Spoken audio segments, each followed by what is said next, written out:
కలవాలో ఎవరిని కలవకూడదో కాలమే నిర్ణయిస్తుంది. నువ్వు ఎవరితో ఉండాలనేది నీ మనసు నిర్ణయిస్తుంది. నీతో ఎవరు ఉండాలనేది మాత్రం నీ ప్రవర్తన నిర్ణయిస్తుంది.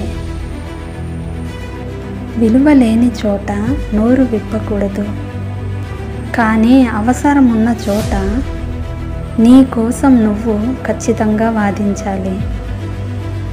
జీవితంలో ఒక్కటి గుర్తుపెట్టుకో, ఒక వ్యక్తి ప్రస్తుతం ఉన్న స్థితిని చూసి అతని భవిష్యత్తు అంచనా వేయకండి. ఎందుకంటే రేపు అనే రోజుకి ఎంత శక్తి ఉందంటే అది మామూలు రాయిని కూడా రత్నంగా మార్చేయగలదు. నిజాయితీగా ఉండాలి, కానీ నిశ్శబ్దంగా ఉండకూడదు. మౌనంగా ఉండాలి, కానీ మాట పడకూడదు. రాయిని తాకే ఉలిదెబ్బ ఆ రాయికి చక్కటి రూపాన్ని ఇస్తుంది, కానీ మనసుని తాకే దెబ్బ మాత్రం ఆ మనిషిని ఒక రాయిలా చేస్తుంది. ఎప్పుడు కూడా సంపద శాశ్వతం కాదు, అలా అని జీవితం కూడా శాశ్వతం కాదు. శాశ్వతంగా నిలిచేది ఒక్కటి మాత్రమే, అది నీ మనసు ఒక్కటే. నిన్ను అర్థం చేసుకోలేని వాళ్ళ గురించి బాధపడకండి. బాధపడుతూ నీ సమయాన్ని వృధా చేసుకోకు. నీ జీవితంలో నువ్వు ఏం చేయాలి అనుకుంటున్నావో దాని గురించి మాత్రమే ఆలోచించు. దీపం ఇప్పుడు కూడా నిశ్శబ్దంగానే ఉంటుంది, కానీ ఇల్లంతా వెలుగుని ఇస్తుంది. గొప్ప వ్యక్తిత్వం గలవారు మౌనంగానే ఉంటారు. వారు చేసే పనులు చుట్టూ ఉన్న వారికి జీవితంలో వెలుగు నింపుతాయి. నువ్వు ఎప్పుడైనా ఒక్కటే గుర్తుపెట్టుకో, సమయాన్ని వృధా చేయొద్దు. ఎందుకంటే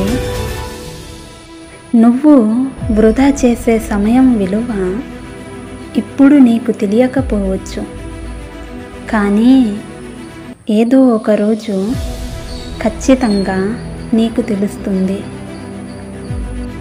ఆ రోజు నువ్వు చాలా బాధపడతావు. నీ తెలివికి మించిన శక్తి ఏంటో కేవలం నీ ఒక్కడికి మాత్రమే తెలుసు. అది కేవలం గుండె ధైర్యం ఒక్కటే. నువ్వు ఒంటరినని బాధపడుతున్నావా? నువ్వు ఎప్పుడు ఒంటరివి కావు. నీకు తోడుగా నీ అంతరాత్మ ఉంది. అది నీతోనే శాశ్వతంగా ఉండిపోతుంది. ఒక్కటి గుర్తుపెట్టుకో, నువ్వు జీవితంలో ఎవ్వరికి మంచి చెయ్యకపోయినా పర్వాలేదు, కానీ చెడు మాత్రం ఎప్పటికీ చెయ్యొద్దు. నువ్వు చేసిన తప్పులకు ఎదుటివారు ఎప్పుడు కూడా బాధపడకూడదు. ఎవ్వరిని నమ్మకు, నమ్మేసి మోసపోకు. నువ్వు ప్రశాంతంగా ఉండటానికి ఈ ఒక్క పని చెయ్యు చాలు. నీ విలువ తెలియని వాళ్ళకు నువ్వు ఎప్పుడు కూడా దూరంగా ఉండాలి. నీ బలము, నీ బలహీనత ఎవ్వరికీ తెలియనివ్వకు. నువ్వు తప్పు చేయనంత వరకు ఎవ్వరి ముందు తలదించాల్సిన అవసరం లేదు. ఒక్కటి మాత్రం గుర్తుపెట్టుకో, నువ్వు ఎలాంటి జీవితాన్ని కోరుకుంటున్నావో అలాంటి జీవితాన్నే నువ్వు అనుభవిస్తావు. అది ఆనందమైనా సరే, లేక బాధ అయినా సరే తప్పదు, అనుభవించాల్సిందే. కష్టాలు నీ దగ్గరకు రాకుండా ఎవ్వరూ ఆపలేరు. కానీ ఎలాంటి పరిస్థితిలోనైనా సరే నువ్వు ధైర్యాన్ని కోల్పోకుండా ఉండగలిగితే ఎలాంటి కష్టమైనా సరే నిన్ను చూసి భయపడుతుంది. జీవితంలో ఓడిపోయానని బాధపడుతున్నావా? అయితే ఈ విషయం తెలుసుకో. నువ్వు ఒక్క ప్రయత్నంలోనే ఎప్పుడు కూడా విజయాన్ని గెలవలేవు. ఎడతెగని ప్రయత్నం కావాలి. అప్పుడే నీ జీవితంలో నువ్వు అనుకున్న లక్ష్యం నీ దగ్గరకు చేరుతుంది. సుఖంతో వచ్చిన గెలుపు కొద్ది రోజులు మాత్రమే సంతోషపెడుతుంది. అదే కష్టపడి సంపాదనతో వచ్చిన గెలుపు జీవితాంతం సంతోషాన్ని ఇస్తుంది. ప్రేమించిన వాళ్ళు నిన్ను వదిలేశారని బాధపడకు. ఎందుకంటే నిన్ను వారికంటే ఎక్కువ ప్రేమించే వాళ్ళు ఖచ్చితంగా నీ జీవితంలోకి వస్తారని తెలుసుకో. కష్టాల్లో బాధల్లో ఉన్నప్పుడు మనకి ఎవ్వరూ తోడుగా ఉండరు.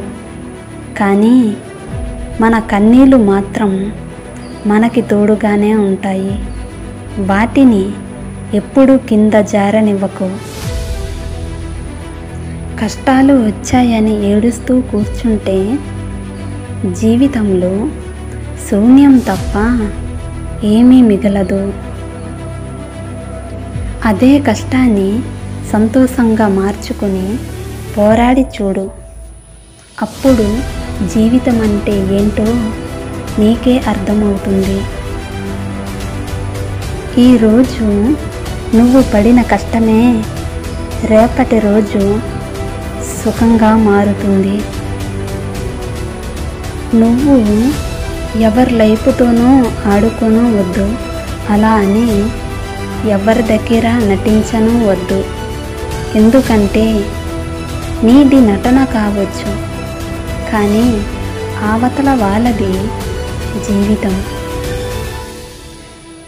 నీ వాళ్ళు అనుకున్న వారి దగ్గర నీ విలువ తగ్గినప్పుడు మౌనంగా అలాగే దూరంగా ఉండు. కండబలంతో బండలు మొయ్యగలిగిన వాడికంటే గుండె బలముతో బాధ్యతలు మొయ్యగలిగిన వాడే నిజమైన బలవంతుడు. దుఃఖంలో రాని బంధాల గురించి, కష్టంలో ఉన్నప్పుడు తోడు లేని స్నేహం గురించి ఎక్కువగా ఆలోచించొద్దు. బతుకున్నప్పుడు చూపించలేని ప్రేమ చనిపోయాక ఎంత ఏడ్చినా ఉపయోగం ఉండదు. ఎవ్వరూ లేకపోవడం కాదు, అందరూ ఉన్నా కూడా నిన్ను అర్థం చేసుకున్న వారు లేకపోవడమే నిజమైన ఒంటరితనం. ఎదగాలనే తపన ఉన్నవారిని ఎవ్వరూ ఆపలేరు. ఎందుకంటే నిజమైన ప్రతిభ ఉన్నవారికి పాతాళంలో పాతి పెట్టినా కూడా వాడు భూమిని చీల్చుకుంటూ పైకొస్తాడు. అరచేతిని అడ్డుగా పెట్టి సూర్యోదయాన్ని ఆపగలమా? ఇది కూడా అంతే. ఈ రోజుల్లో వచ్చిపోయే ధనం కోసం ఎప్పుడు కూడా ఆశపడకు.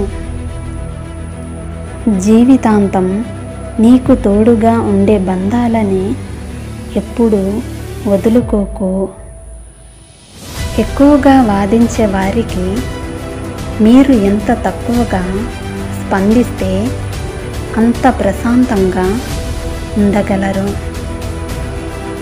ఆకలిగా ఉన్నప్పుడు దొరకని అన్నము, అలసిపోయాక దొరకని నీడ, దుఃఖంలో రాని బంధాలు ఎప్పుడు కూడా ఉపయోగం లేనివే. తెలియక చేస్తే అది పొరపాటు, తెలిసి చేస్తే అది నమ్మక ద్రోహం. ఒక వ్యక్తి పతనానికి అది ఆరంభం అని తెలుసుకో.